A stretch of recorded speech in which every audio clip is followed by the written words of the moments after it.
Hi මගේ යාළුවෝ සියලු දෙනාටම සුබ දවසක්. මං අද හදන්න යනවා රසම රස ෆෘට් සලාඩ් එකක්. මට ඒකට අවශ්‍ය වෙලා තියෙනවා පැණි කොමුඩු ගෙඩියක්, ගස් ලබු ගෙඩියක්, අඹ ගෙඩියක්, කෙසෙල්, දෙහිකිලි ටිකක්, ලුණු කුඩු ටිකක්, අය මට ඕන සීනි ටිකකුත්. මම මේ ෆෘට් සලාඩ් එක හදන්න ලොකු වියදමක් කරලා නැහැ. මේක ගොඩක් අඩු මුදලකින් තමයි හදන්න යන ෆෘට් සලාඩ් එකක්. ඔයාලටත් පුළුවන් මේ වගේ අඩු වියදමකින් රසම රස ෆෘට් සලාඩ් එකක් හදාගන්න. දැන් අපි එහෙනම් ඒක හදලා බලමු. මුලින්ම ගන්නවා ගස් ලබු ගෙඩිය. දැන් අපි ගස් ලබු ගෙඩිය පතුර හැර ලස්සනට ගස් ලබු ගෙඩිය සුද්ධ කරගන්න ඕනේ. ඊට සුද්ධ කරගෙන ගස් ලබු ගෙඩිය පොඩ්ඩක් හොදා ගන්නවා මට කිරි ගතිය යන්න. ඊට පස්සේ අපි ගස් ලබු ගෙඩිය කපා ගන්න ඕනේ.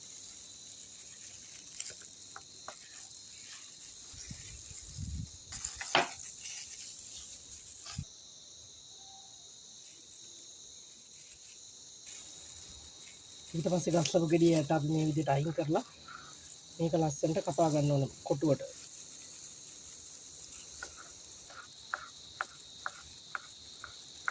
කපාගත්ත ගස් ලබු ටික අපි වෙනම භාජනයකට මේ විදිහට දා ගන්නවා.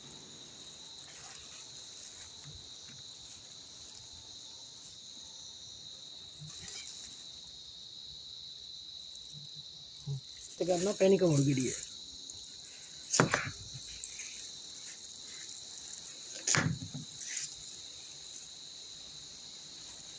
මම පැණි කොමුඩු ගෙඩියම ගන්න. ඒකෙන් භාගයක් විතර තමයි ගන්න.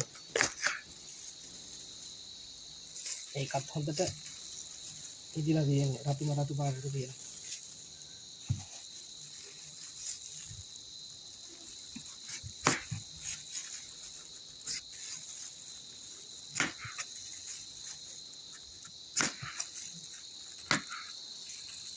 පැණි කොමුඩු ගෙඩියත් අපි මේ විදිහට කපා ගන්න ඕනේ.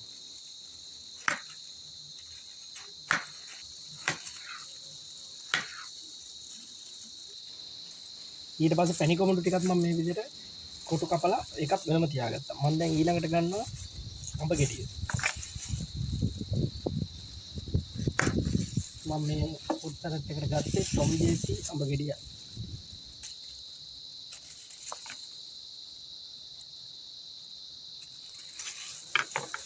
අඹ ගෙඩිය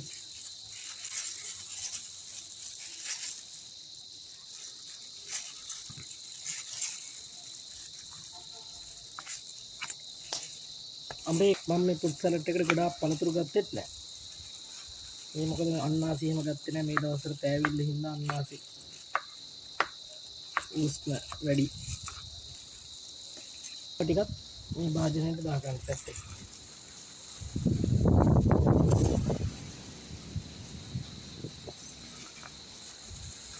මං කෙසෙලුත් ගන්න හැදුවේ. කෙසෙල් ටිකක් සවුත්තුයි වගේ දැනෙන නිසා මං කෙසෙල් ටික අයින් කරා. එතකොට මම මට හදන්නේ ගස් ලබුයි, පැණි කොමුඩුයි, අඹයි. ඒ තුන මිශ්‍ර කරලා තමයි ෆෘට් සලාඩ් එක හදන්නේ. මේ වගේ දෙහි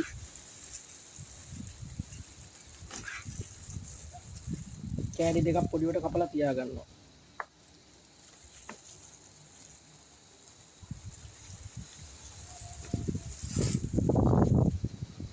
ඊට පස්සේ මම මේකට දානවා ගස් ලබු ටික. පැණි කොමුඩු ටික.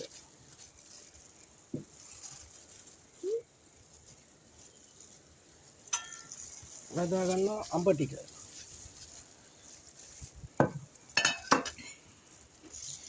දාලා ඊට පස්සේ මම මේකට දා ගන්නවා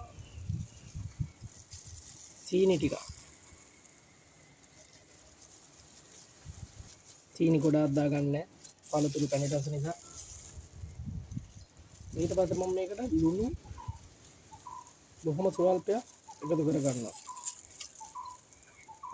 ඊට පස්සේ තමයි මම මේකට එකතු කරගන්නේ දෙහි.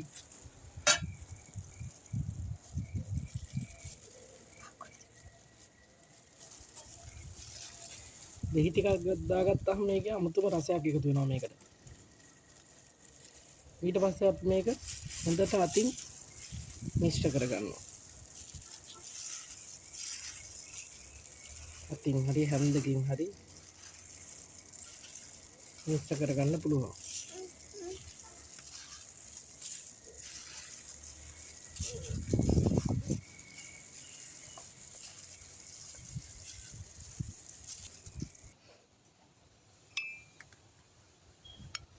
ඉතින් මම දැන් මේක හදලා ඉවරයි.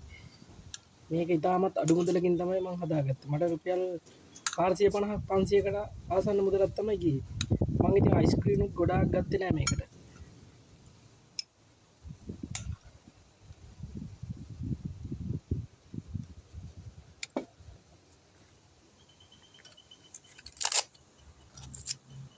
ඉතින් මම අයිස්ක්‍රීම් උත් කප් දෙකක් තමයි ගත්තේ.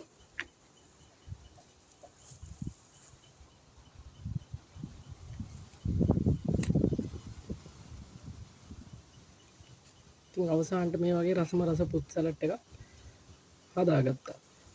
ඉතින් ඔයාලටත් පුළුවන් මේ වගේ හැමදේම අපි කඩෙන්ම ගන්න නැතුව මේ වගේ පොඩි දෙයකින් රසම රස පුත් සලාඩ් එකක් හදාගන්න ඔයාලටත් පුළුවන්. ඔයාලා මේ වීඩියෝ එකට කැමති නම් ලයික් කරන්න, අඩුපාඩුවක් තියෙනවා නම් කමෙන්ට් එකක් දාන්න, සබ්ස්ක්‍රයිබ් කරන්න මගේ channel එක. මේ